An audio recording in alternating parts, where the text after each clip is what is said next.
Book 2, by Laurel. Prologue. The white space gave way to a darkness where blue-hued crystals appeared, those floating amalgamations of memories and lives that had solidified at the death of its correspondent, glowed and pulsed as they appeared and then no more. Anja stared up at them, looking for something. Upon their delicate faces, a memory, the very last, would appear. He watched, focusing between a few, keeping track of the ones that showed. As soon as he gathered that one was from the planet in question, he summoned it closer and watched with curiosity. His sigh of defeat was hollow in this expanse. With a weary slump, he leaned back in his chair and closed his eyes. How many years had it been without a glimpse of those things again? It was like it had been a calculated fluke. The last time, those shadowy creatures appeared in the mind crystals. The sheer amount had been startling, so where had they gone? His fingers clenched as his frustrations mounted. After itching his horns, he opened his eyes and hoped to spot them.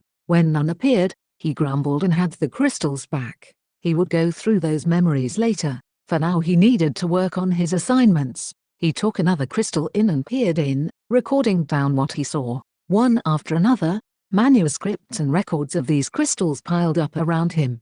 After filling his desk, he let the last crystal leave and he refocused on the ones he had set aside. More pointless fights had claimed those lives, a few had been snuffed out at a young age. He could still feel the parents' cries of despair at the loss. Anja slowly packed the manuscripts into bindings and then dissipated the time barrier around him. It was work and more work, not to mention trying to find out about those creatures. He vaguely wondered how that boy was doing, the one he saved all those years ago. So far, he hadn't seen a crystal mind that showed him. There wasn't a crystal of his mind either, so he was still alive, but not interacting with others. Anja hoped he was doing well as he carried a few of the books in hand, enjoying their weight. He passed by others high-tech as they hurried about, entering libraries and placing the books on the shelves. At each entrance, an high-tech sat, a crown of horns on their heads. All wore the same medallion, a central pillar with branching leaves and stars, a symbol of their work and who granted them their place in this universe. Anja passed by one room after another, avoiding the others. Finally he found the library that would contain the minds he had recorded and entered. "State your name." "Anja," he answered, turning to the lean man before him. He wore light blue robes and his horns were arranged to curve like a crescent moon. He looked up with a bit of disdain in his purple-hued eyes, as if to say, "Oh, it's you." Anja hardly flinched. He was used to it by now. "How many?" he asked. 14, Anja answered. "New deaths." "Place them over there," he said, indicating to a shelf in the back. Anja began to walk over. "Nothing else to report?" "No," Anja said softly, as he passed. He knew they were all distrustful. He had broken the rules in saving the boy, and despite encountering the shadowy beasts, he hadn't been able to show that they were causing any other deaths beside that village. It was a superficial fight that shouldn't have drawn as much attention as it had, but because of his origins, it gained a lot of attention without much to show for it. Rumors of his previous actions began to circulate, and while some were fictional accounts, most were not.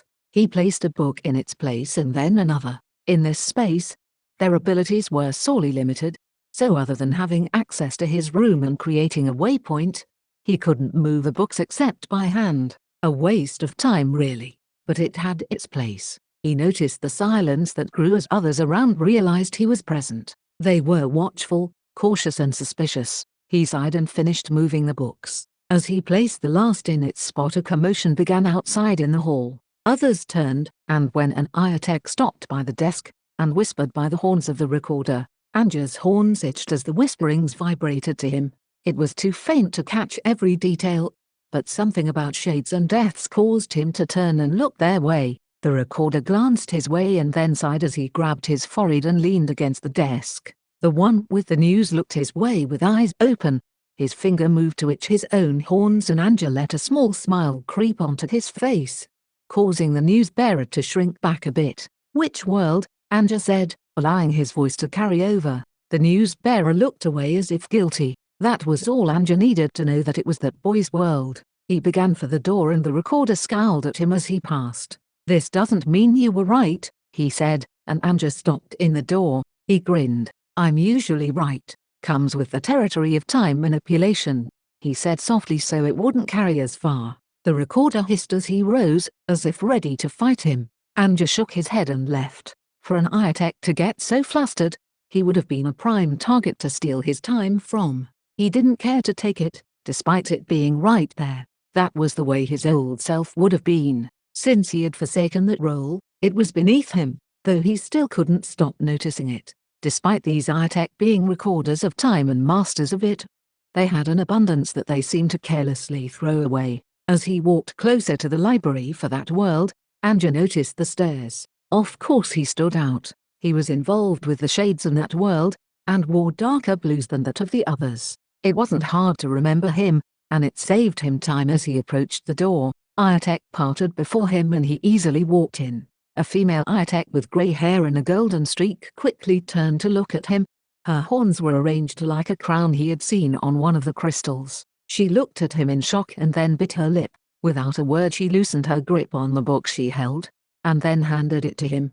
Andrew looked at the recorder who nodded and he graciously took it. He activated his time domain right around him and the book, noting the slowed reactions around him. He then flipped through the book and his eyes caught sight of one word: shades. It wasn't remotely like the battle he had seen with the mother. This was much older and this thing talked. It showed this man how to gain influence and power. It reminded Andrew of his time with the demon clan, teaching others how to steal time. He gritted his teeth. He slammed the book shut as his time domain dissipated, spooking those who had gathered. Without so much as a pause, he stormed out and moved to his room. He would need to read through this in more detail to pinpoint who this was, and what their intentions were.